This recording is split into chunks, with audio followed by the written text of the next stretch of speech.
The lift descended slowly into the bowels of the earth, down 100 feet, then 200, then further.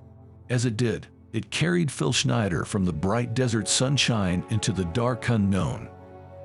The year was 1979, and Schneider, a geologist and explosives expert, had been brought in as part of a team working for the United States government on the expansion of an underground military base near the small town of Dulce, New Mexico. Schneider's job was to descend into an exploratory shaft and evaluate the layers of rock below the surface in order to determine what types of explosives would be needed for further development. He was experienced with this type of thing, but on this day, Schneider felt uneasy. When his team had drilled the shaft, a strange black, sooty air had come spewing out, which Schneider had never seen before. Now he was dressed in a protective suit, headed to the bottom of the shaft with a number of armed greenbits beside him. What were they expecting, he wondered. Schneider himself was armed with a pistol he hoped he would have no reason to use. At the bottom of the lift, Schneider set off, exploring through the seemingly natural caverns hidden at those depths. Suddenly he turned a corner and came face to face with something unfathomable. There, only a few feet in front of him, were three extraordinary beings. They were humanoid, but gray and clammy, with oversized heads and large black eyes, trained straight on Schneider. Two were short, perhaps 4 feet tall, while the third stood over 7 feet. As the creatures began moving towards him, Schneider panicked and drew his pistol, firing quickly at the two smaller creatures and killing them. Just then, the large creature motioned its hand in a circle and outshot a blue beam of light. The beam hit Schneider, knocking him flat on his back, cutting open his stomach and blowing off 3 of his fingers in the process. The creature moved towards Schneider as if to finish him off, when all of a sudden a team of greenbits, stirred by the sound of gunshots, came barreling around the corner. Weapons drawn, they were greeted by a group of similar gray creatures running in from the other direction without warning. Death was all around Schneider. A vicious battle erupted as he lay in the dirt, unable to move. Just when he thought his own death was upon him, he felt the strong hands of a Green Beret dragging him out of the fight and throwing him onto the lift back to the surface, saving his life. As the slaughter continued, the last thing Schneider saw as the lift began to rise was the Green Beret who had saved him, hit by a blue beam of light.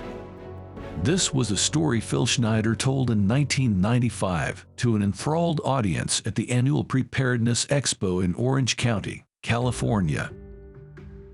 When hearing it for the first time, the story might seem unbelievable, until that moment when Schneider slowly raises his left hand to reveal 3 missing fingers, giving his words a visceral quality battle scars. In another interview, he even showed his stomach and chest scars. And he doesn't have any medical history of operations of this sort. Could his story really be true? Could Schneider really have, in his words, surprised a whole underground base of existing aliens and lived to tell the tale? Or maybe Schneider's story barely begins to scratch the surface. Early on the morning of July 8, 1996, cattle rancher Jesse Gonzalez was heading to check on his herd outside of Arroyo Hondo, New Mexico, some 120 miles southeast of Dulce. When he arrived, what he discovered shocked him. His prized bull lay dead on the ground, but not just dead, mutilated. It was missing its tongue and eyes, as well as its genitalia, and a patch of skin had been removed from its lower jaw. Strangely, the edges of the wounds were smooth and dark, as if they'd been burned or cut with a laser. "I've seen what predators do to a cow," Gonzalez told a local newspaper. "They tear it with their teeth and it's ragged. I couldn't have made a cut that clean if I had used a razor blade." Moreover, the bull looked as if everything had been sucked out of it, like it was a deflated plush toy, yet there was no blood around the body. "I'm a professional hunter of deer and elk," and I slaughter my own animals for meat, so I know what it looks like when you pull the guts out of an animal," Gonzalez explained. This was not done by anything human. But if neither predator nor human, then what?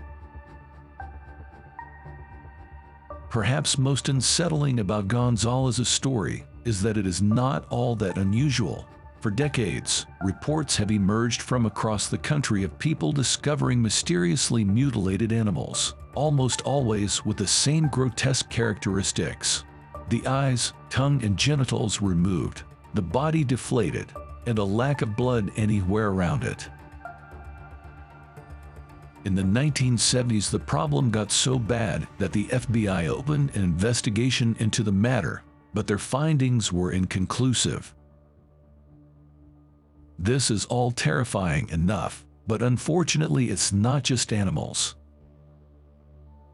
In March of 1956, Sergeant Jonathan P. Lovett and Major William Cunningham set out from the Holloman Air Force Base in southern New Mexico, tasked with searching for debris from a recent rocket test which had exploded somewhere in the White Sands Desert. Reaching the area, the two men set out on foot in opposite directions. As Major Cunningham crested on one of the sandy dunes, a blood-curdling scream suddenly pierced the air behind him. He stormed back towards the source of the scream at full speed, and as he did, he was greeted by a horrifying sight. There was Lovett being dragged along the desert sand by some sort of long serpentine arm which was wrapped around his legs. The arm was emanating from an ominous silver craft which hovered in the air about 20 feet away. Cunningham was desperate to help his colleague, but he seemed to be frozen in place, as if paralyzed. He could do little but watch as Lovett was pulled into the craft, and it sped away. As it did, Cunningham was immediately able to move again. He ran to his jeep and radioed the Air Force Base to tell them what had happened.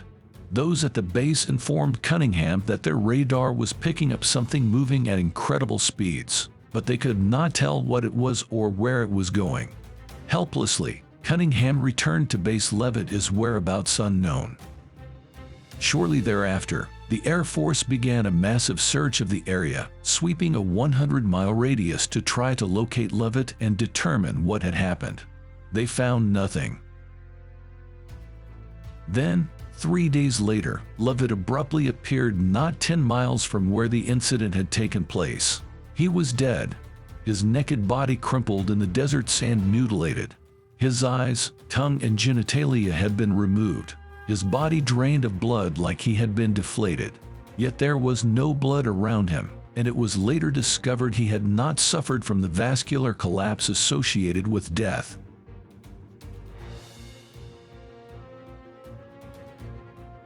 From leading further, despite his body having been missing in the desert for days, it showed no signs of decomposition.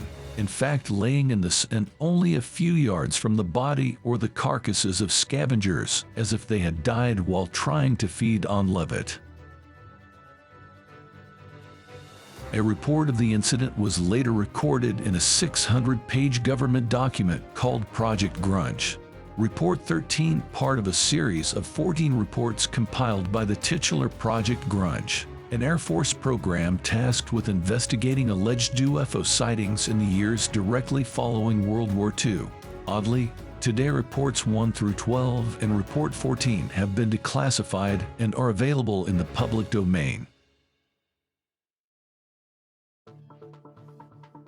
But not report 13. In fact, the government denies the existence of report 13 altogether. But why would reports 1 through 12 and report 14 exist if there were no 13? Nonetheless, what is known about report 13 today comes not from public domain, but from two whistleblowers who purportedly had access to the report in the 1970s. The first was author and radio host William Cooper, whom many are anxious to discount due to his extensive work with widely and conspiracy theories. The second, however, was Bill English, a decorated Green Beret captain who had access to the report during his time. The Air Force and later vouched for its veracity, It might be asked if this mutilation is something known to be happening to animals. Could it also be happening to human beings? And if so, why? And by who or what? On July 3, 1947, a rancher named Mac Brazil rode on horseback across the rugged terrain around Roswell, New Mexico. He was trying to keep his mind on his daily task, moving a flock of sheep from one pasture to another. But it was hard to stay focused. Like many of his friends and neighbors, he had seen the strange disc-like object speeding across the sky the night before, and he could not stop thinking about it. Suddenly his mind snapped back into focus as he noticed a terrain he'd ridden over countless times before had changed unexpectedly. All around him were large chunks of some sort of metal and other strange debris from one hilltop to the next. It looked to Brazil as if some sort of aircraft had exploded. The military was called in to investigate, and initial reports stunned the Roswell community. The Roswell Army Airfield RAF issued a press release stating that they had recovered a flying disc, while the Roswell Daily Herald newspaper ran a headline which read, "RAF captures flying saucer." But then, only days later, the RAF issued a second press release, this time denying the existence of any flying disc and instead insisting the debris they'd found was from a crashed weather balloon. The release included photographs of an intelligence officer named Jesse Marcel, who had been among the first on the scene posing with what appeared to be a destroyed weather balloon, and thus the Great Roswell UFO Conspiracy.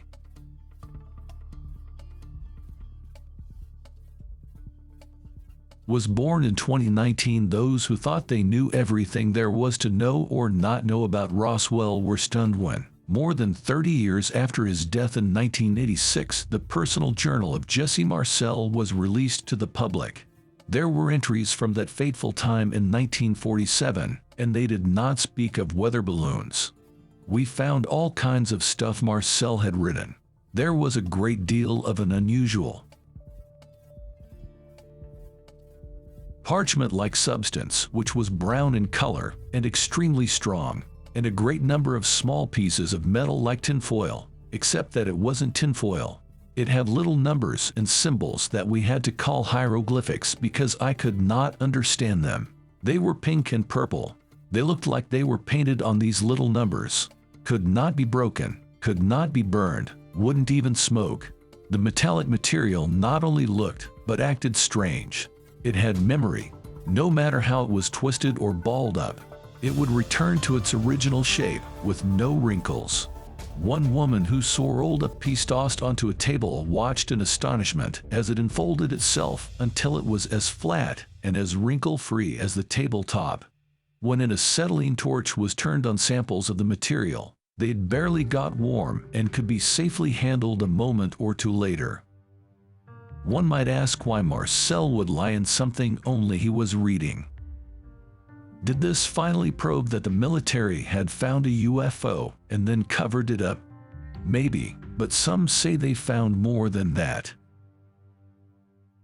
Over the years, numerous whistleblowers have come forward describing what the military did after it discovered the mysterious debris.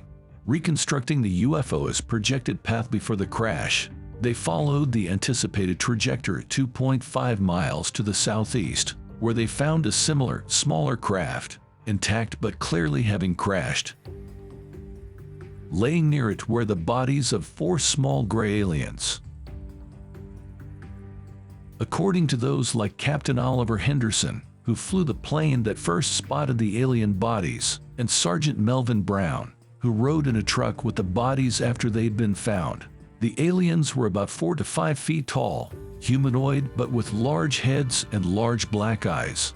They were immediately collected and whisked off to a military base, and those involved were told never to speak of it again. But of course people do speak, no matter how sternly you tell them not to. And the story did not end there. According to some, the Roswell incident served as a sort of first contact between the aliens and the U.S. government. launching a relationship between the two which would be made official 7 years later in 1954. That year, according to accounts, President Dwight D. Eisenhower scheduled a meeting with alien representatives at an Air Force base in New Mexico. There, he is alleged to have signed the seminal Greada Treaty. This treaty contained an historic agreement specifying that the aliens would give the U.S. government access to advanced futuristic technology, while in return the U.S. government would grant the aliens permission to abduct some animals and a limited number of human beings. In order to get Eisenhower to sign on, the aliens had agreed to provide the government with lists of the humans they abducted, as well as return any abductees to where they had been taken from and wipe their memory clean before they turned them loose. However, after a few years, it became clear that the aliens were abducting more animals and many more people than they were allowed, some of which ended up dead. It is interesting to think about this alleged treaty and its terrible trade-off when considering the incredible technological advancements the U.S. made in the years that immediately followed. Within 5 years, NASA had been founded. Spy satellites had been launched, while both lasers and carbon fibers had been invented. In this way, the benefits of the Ariada Treaty for the U.S. government are quite obvious. In the midst of the Cold War, acquiring advanced technology by any means necessary would help the U.S. win. But what about the aliens? Why were they so anxious to abduct animals and people? John Lear was born in 1942, the son of legendary inventor and the founder of Learjet, William P. Lear. Far from being overshadowed by his prominent father, John Lear would go on to become a renowned pilot, first flying commercial and then missions for the CIA all over the world. He flew over 100 types of planes, becoming the only pilot ever to hold every FAA airplane certificate and setting 18 speed records, including the fastest time around the world in a Learjet, which he set when he was only 24.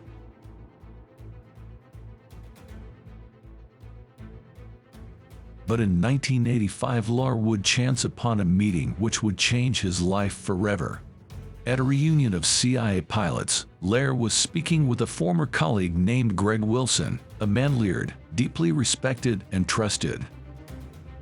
Wilson asked Lear if he had seen the cryptic reports of what became known as the Laken Heth Bentwaters incident, a series of supposed visual contacts between the United States and British Air Forces and UFO is in 1956. When Lear said that he had, Wilson informed him that the reports were no conspiracy. The incident had actually happened, and he knew, because he had been there, his fundamental beliefs about the world. Lear began to look into UFOs for himself, using his extensive network of high-level contacts earned throughout his career to uncover information that others did not have access to. In short order, Lear became not only a believer, but a leader of those looking for truth. He gained access to a hard copy of the Greada Treaty, which he said was exactly as it had been described.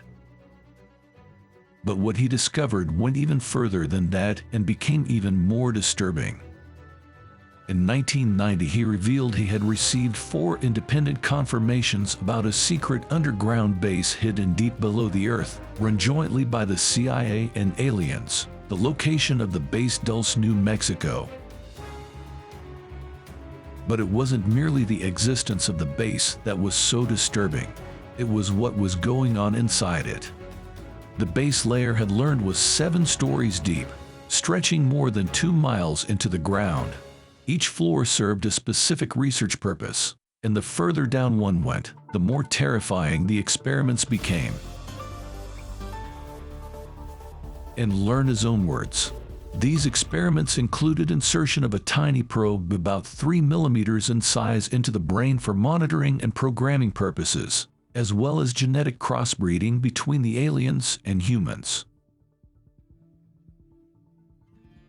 Worse, Lear had learned that the aliens have a genetic disorder and that their digestive system is atrophied and not functional. In order to sustain themselves, they use an enzyme or hormonal secretion obtained from the tongues and throats of cows or humans. This might provide an explanation for the animals or humans discovered, mutilated, and deflated. At the same time Lear was putting together these shocking revelations, there was another figure speaking out about the horrible goings-on at the secret base in Dulce, New Mexico, Phil Schneider. During his speeches, he described the alien human-animal gene splicing experiments which were taking place and the cruel and sadistic torture those being experimented on suffered. Like Lear, Schneider explained how the aliens view humans as a food source, using secretions from the glands of humans and animals for the mixtures of vitamins in their food.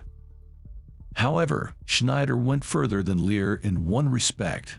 He claimed he knew the reason the aliens were conducting these experiments not out of some sort of twisted love of science, but rather as part of an alien agenda which sought the complete takeover of this planet.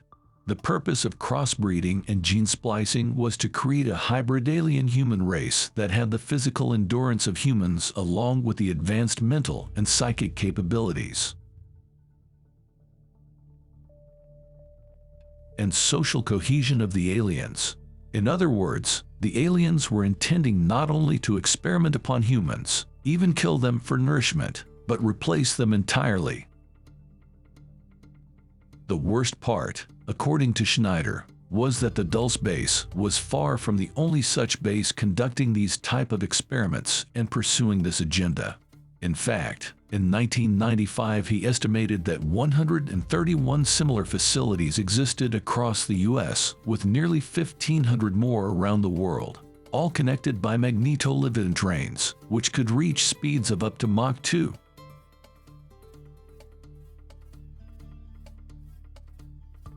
It was, he asserted, a vast high-speed subterranean network, which in his estimation had been used by aliens to abduct between 6 to 7 million humans since the Great Treaty was signed in 1954. This is why Schneider began giving speeches in 1995 to try to raise the alarm before it was too late, and by 1996 he was starting to gain some traction. He had nearly completed his first book, and each speech he gave was better attended than the last. Interestingly, he used to start all of these speeches by saying the same thing: "If they ever say I committed suicide, you will know I was murdered." Perhaps he had a reason to say this. A few years prior, Schneider had started publishing a magazine called The Alien Digest with his friend and colleague Ron Rimmel, who went under the code name Creston. Shortly after they began publishing, Rimmel was found dead in a park in Portland, Oregon, of a bullet wound to the head. The police ruled it a suicide, but friends and family, including Phil Schneider, were sure Rimmel had been murdered. Schneider didn't want to end up like his friend. He wanted people to know that he wasn't going to kill himself, and if it was said that he had, it was a lie. On January 17, 1996, Phil Schneider was found dead in his home by authorities, tipped off by friends and family who had not heard from Schneider for nearly a week. At first, the cause of death was said to be a heart attack. Until the coroner revealed that they had found abrasions on Schneider's neck, it was clear that he had been strangled. The official story quickly changed. It was not a heart attack, but a suicide. According to police, Schneider had wrapped a rubber catheter around his neck and choked himself to death. There was at least one person who did not buy the story: Schneider's ex-wife Cynthia, who knew him better than anyone. As she described, Philip had missing fingers on his left hand and limited motion in his shoulders. "I believed that it was physically impossible for Philip to have held the rubber hose in his left hand with missing fingers and then wrapped the hose 3 times with shoulders that had limited motion." On top of that, Schneider owned a firearm. If he was going to kill himself, Why not quickly and easily? But there was more. When, after his death, Cynthia went to his apartment, she found that all of his research was missing. All of his photographs, his materials, his notes, the various alien metals he'd claimed he'd retrieved from the Dull Space. It seemed almost certain that foul play had been involved, but the police refused to investigate. "If they ever say I committed suicide, you will know I was murdered," he had said. The question is then, if it was not a suicide, who killed Phil Schneider and why? Perhaps it was because he was spreading a great secret of a hidden world and a terrible agenda of a future teetering on the brink. Thank you for watching. If you enjoyed the video, please hit the like button, and if you're new, hit subscribe and the bell next to it for future notifications.